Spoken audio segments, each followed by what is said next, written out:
We just saw the Los Angeles Lakers get manhandled by the Dallas Mavericks, 118-97 in Tuesday night game on TNT. Everyone was watching it, and God, was that a horrible game. However, there was one thing that everyone was missing while watching this game, and we're going to talk about what that one thing is. And of course, guys, we will talk about the good, the bad, and the ugly from tonight's game against the Dallas Mavericks. And welcome to Lakers Digest here, guys. My name is Hunter Pitcoff, and we cover everything, and I mean everything, surrounding your Los Angeles Lakers. If you haven't already, guys, stop what you're doing right now and subscribe to the channel. We are trying to reach 5,000 subscribers by the end of the month. We reached 4K right before the ball dropped on New Year's Eve.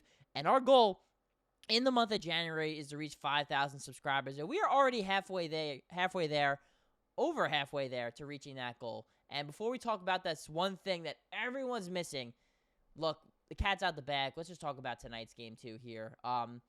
This has to be one of the most unserious teams I have seen from the Lakers over the past however many, 20-plus years, or probably not as much, probably 15-plus years since I've been watching the Los Angeles Lakers. I'm not that old, guys. So, this Laker team, I have no idea what brand of Laker basketball you're going to get night in, night out with this team, right? This was a game where the Dallas Mavericks, entering this game, since they traded for Kyrie Irving back in February of 2023, nearly 2 years ago, they have been 1-12. 1-12 since they have had Kyrie and Luka Doncic both out of the starting lineup, or both out of the lineup period. Obviously, they both start, but you know what I'm saying. They have been on a 5-game losing streak entering this game against the Los Angeles Lakers. This should have been a game that the Lakers easily won. I don't want to say blowout because it's very hard to blow out a team in the NBA. They have a lot of good, really good role players, and Daniel Gafford. So 3 starters for the Dallas Mavericks did not play in this game. However, the Lakers end up getting absolutely manhandled by the Dallas Mavericks regardless, and it's tough to say that this is the worst performance of the Lakers season because they've had some really bad ones, like the game against the Miami Heat, for example, but this was still a pretty horrid performance for the Lakers. I mean, Anthony Davis, 7-18 from the field. They lead the team with 21 points. However, it was what, guys? Like 4, maybe 5 open layups that Anthony Davis just flat out missed. I mean, he had 0 touch in this game at all. I mean, Anthony Davis, I almost just wanted to base this video off how horrible he played, but I'm confident he's going to be okay. But Anthony Davis was horrible in this game. Hachimura, damn near non-existent, 6 points, only 5 shots as a starter. LeBron, 18, 10, and 8. Really the only player that looked like kind of okay in this game in the starting lineup. Pretty miserable game from Austin Reaves, in my opinion. Did a good job of not turning the ball over, but, out of 15 shots, and he had that many of them from 3. I mean, what is he doing on the inside? Like, bro, you're a guy who's good at getting to the basket. Stop settling for 3s and get to the damn basket and use your dribble penetration abilities to create offense for others and then open up the game for yourself. I mean, it's not that hard, guys. Max Christie also played fairly decent in this game. Offensively, I think he had like a 10-point third quarter that kind of helped the Lakers stay in this one. But overall, this was a miserable game. And then also, if you want to look at what the Dallas Mavericks, as I click the wrong button here, did here as well. I mean, they shot 47% from 3, guys. 47% from 3. And on top of that as well, the Lakers shot 43% from the field. So the Dallas Mavericks outshot the Lakers from 3 than the Lakers did as an entire basketball team from anywhere on the basketball court. That is absolutely pathetic defense. And we saw how many wide open looks that the Dallas Mavericks were getting in this game. It was absolutely just a horrid defensive game. 118 does not do it justice because the second half of this game was so ugly. I think Dallas had 55. It was 55-50 at halftime. So quick math there. That's about, I think, let's see. It's like 68 points he scored in the second half.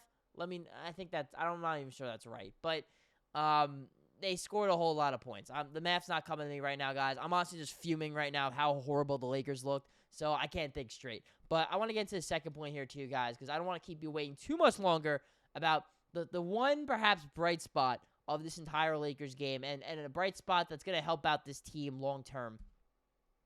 The Lakers getting good return on their investment, and that was with Dorian Finney-Smith. Again, guys, I'll show you the stats again for DFS, but he was really the only Laker who had himself any sort of good game here. 11 points, 3 of 4 from the field. Probably the only Laker I saw out there on transition defense that was actually running back. I mean, and also, too, guys, can Anthony Davis run back for once on defense? Like, he never does. It is so hard to watch. You're one of the best defensive players in the league. You're a leader on this team. You got to set an effing tone. Good God. But Dorian Finney-Smith, everyone was missing out on the fact that he actually had a good game, which is a shame because the Lakers played so bad that we forgot how good of a game that Dorian Finney-Smith played. And no, it's not some legacy game, but this has also been something as well that the Los Angeles Lakers have been doing, and it made a really good trade here. Sorry, I'm just looking at my phone here, guys, because I just want to read to you that Dorian Finney-Smith, +3 tonight out of plus-minus, which isn't an end-all, be-all stat, but when you're the only player on a team that was a plus,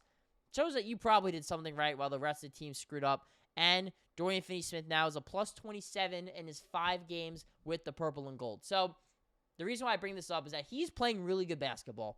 And he is somebody who is bigger than just the stat sheets show because he's not just a scorer. In fact, he's really more just a shooter. He also does a really good job at attacking closeouts as well. But he has been a really good bright spot for this team. He has shown to be a perfect player. And we've talked about it in videos past.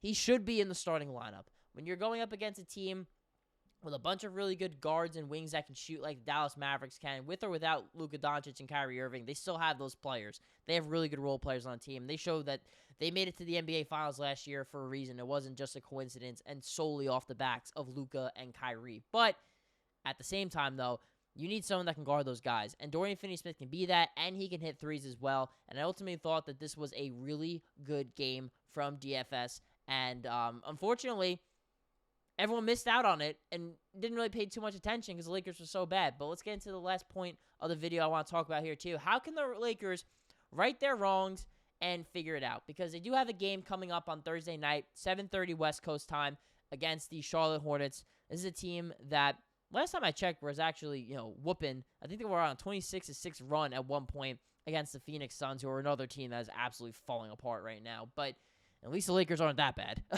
That's good. At least they're still 20-16 and still in the thick of things after this game and after back-to-back losses against two Texas teams, the Rockets and the Mavericks. But talking about the Los Angeles Lakers, they do have the Hornets. That also should be a win. They will be back in Staples Center for that game, so that's good. Then they got back-to-back games against the San Antonio Spurs. It's really hard to beat a team twice in a row like that, but they did just do it against the Kings, so they could probably do it again. They also had the Miami Heat as well. Wow, they got absolutely smacked by them the last time they played. This is a very different team that, again, is not playing the best basketball right now either. But at the same time, the Lakers did lose by 30-something points to them. So that should not be taken lightly, and this should be a team that wakes up and should be motivated for that game. But I just don't know with this Lakers team. Like, what version do you get? For me, I can't even blame Rob Pelinka for this one because people are going to be like, oh, the Lakers team, they just don't have good enough players. No, they don't have good enough effort night in and night out. They are so unserious. You can tell almost right away when they are just not in it during games, right? Like, it was an ugly first half, yes, but they were only down 5 points and they had a chance to kind of, take a hold of this game. But give credit to Dallas because they did exactly that. And that's why the Lakers lost, because they just got outmanned. And they just got punked by the Dallas Mavericks. And, you all can, try to kill me in the comments saying I'm very positive and about the Lakers. And no, guys, I keep it 100 here on this channel. When the Lakers play well, I will sing their praises. When they play bad, boy, I'm going to give them hell. Straight up. And, of course, it's an 82-game season. There's still plenty of basketball left to be played. But the Lakers need to figure out a way to be a more consistent team.